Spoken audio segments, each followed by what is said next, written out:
பிரபாஸ் கதம் சேனலை சப்ஸ்கிரைப் பண்ணி பெல் ஐகானையும் கிளிக் பண்ணிக்கோங்க.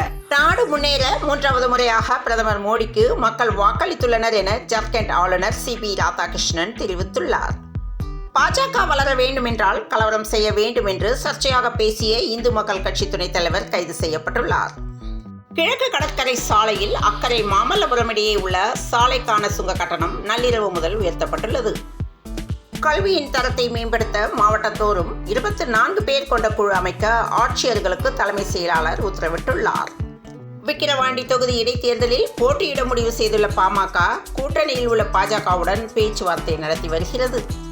பராமரிப்பு பணி காரணமாக சென்னை சென்ட்ரல் அரக்கோணம் இடையிலான மின்சார ரயில் சேவையில் மாற்றம் செய்யப்பட்டுள்ளது.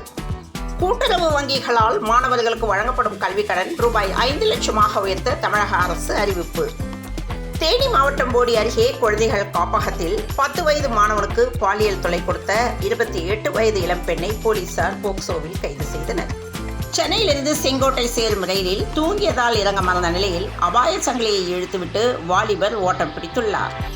மேட்டூர் அணை நீர்மட்டம் 43.71 அடியாக குறைந்ததால் அணையிலிருந்து இன்று குறுவை சாகுபடிக்கு தண்ணீர் திறக்கப்படவில்லை.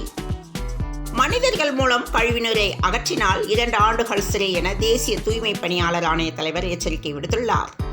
மனநலம் பாதிப்பால் காணாமல் போன விமானப்படை அதிகாரி 92 வயது தாயுடன் மீண்டும் இணைந்த நிகழ்ச்சி சம்பவம் நடந்துள்ளது.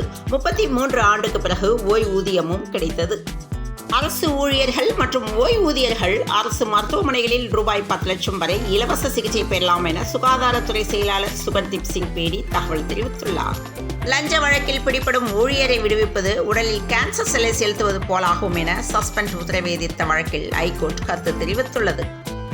நீட் தேர்வில் ஏற்பட்ட குளறுபடி காரணமாக மருத்துவ இடங்களுக்கு கடும் போட்டி நிலவுகிறது.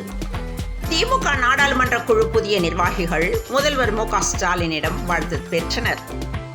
விக்கிரவாண்டி தொகுதி இடைத்தேர்தலில் திமுக வேட்பாளராக அன்னியூர் சிவா போட்டியிடுவார் என்று முதல்வரும் திமுக தலைவருமான மு.க. ஸ்டாலின் அறிவித்துள்ளார். இலக்கிய துறையில் சிறப்பான தொண்டு ஆற்றிய எழுத்தாளர் பாமாவுக்கு ஔவையார் விருதை முதல்வர் மு.க. ஸ்டாலின் வழங்கினார். ஓய்வு பெறும் உயர் அதிகாரிகளுக்கு பணி நீட்டிப்பு சிறப்பு அந்தஸ்து வழங்கக்கூடாது என பொதுப்பணி மற்றும் நெடுஞ்சாலை ஒப்பந்ததாரர்கள் சங்கம் கோரிக்கை விடுத்துள்ளனர். தமிழகம் முழுவதும் நீட் தேர்வுக்கு எதிராக மாணவர்கள் போராட்டம் வலுக்கின்றது. காங்கிரஸ் கட்சிக்கும் நீட் தேர்வுக்கும் எந்த சம்பந்தமும் கிடையாது என செல்வ பெருந்தகை பேசியுள்ளார். வெளி மாநில பதிவெண் கொண்ட ஆம்னி பேருந்துகளுக்கு அனுமதி இல்லை என தமிழ்நாடு அரசு எச்சரிக்கை விடுத்துள்ளது. தமிழ்நாட்டில் மழைக்கால முன்னெச்சரிக்கை நடவடிக்கைகளை இப்போதே தொடங்க வேண்டும் என ஆட்சியர்களுக்கு முதல்வர் மு.க. ஸ்டாலின் வலியுறுத்தியுள்ளார். தமிழகத்தின் வரி பகிர்வில் ஒன்றிய அரசு தொடர்ந்து துரோகம் இழைத்து வருவதாக தயாநிதி மாறன் எம்பி பேட்டி அளித்துள்ளார். விமான நிலையத்தில் இனி பேட்டி அளிக்க மாட்டேன் என்றும் கட்சி அலுவலகத்தில் மட்டுமே பேட்டி அளிப்பேன் என்றும் இனிமேல் அனைத்தையும் ஒழுங்குபடுத்தப் போகிறோம் என்றும் தமிழக பாஜக தலைவர் அண்ணாமலை தெரிவித்துள்ளார். நெல்லையில் உரிமம் பெறாத விளம்பர பலகைகளை அகற்ற உத்தரவிடப்பட்டுள்ளது. தமிழகத்தில் பல்வேறு நகரங்களுக்கு இயக்கப்படும் உள்நாட்டு விமானங்களில் ஏன் தமிழில் அறிவிப்பை வெளியிடக்கூடாது என ஒன்றிய அரசுக்கு ஐகோர்ட் கேள்வி எழுப்பியுள்ளது.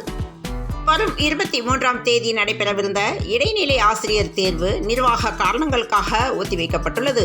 இடைநிலை ஆசிரியர் தேர்வு ஜூலை 21ஆம் தேதி நடைபெறும் எனவும் ஆசிரியர் தேர்வு வாரியம் அறிவித்துள்ளது.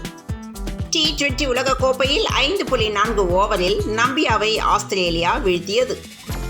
ஆபரண தங்கத்தின் விலை 1 கிராம் 6680க்கும் 1 சவரன் 53,440க்கும் விற்பனையாகிறது. தமிழகத்தில் ஒரு சில இடங்களிலும் சென்னை மற்றும் புறநகரில் இன்று வானம் ஓரளவு மேகமூட்டத்துடன் காணப்படும் எனவும் ஒரு சில பகுதிகளில் மாலை அல்லது இரவில் இடியுடன் மழை பெய்யும் எனவும் வானிலை ஆய்வு மையம் தகவல் தெரிவித்துள்ளது. தொடர்ந்து இணைந்திருங்கள் பிரபாஸ் கதம் செய்திகளுடன். மீண்டும் மற்றொரு செய்தியில் சந்திப்போம். வணக்கம்.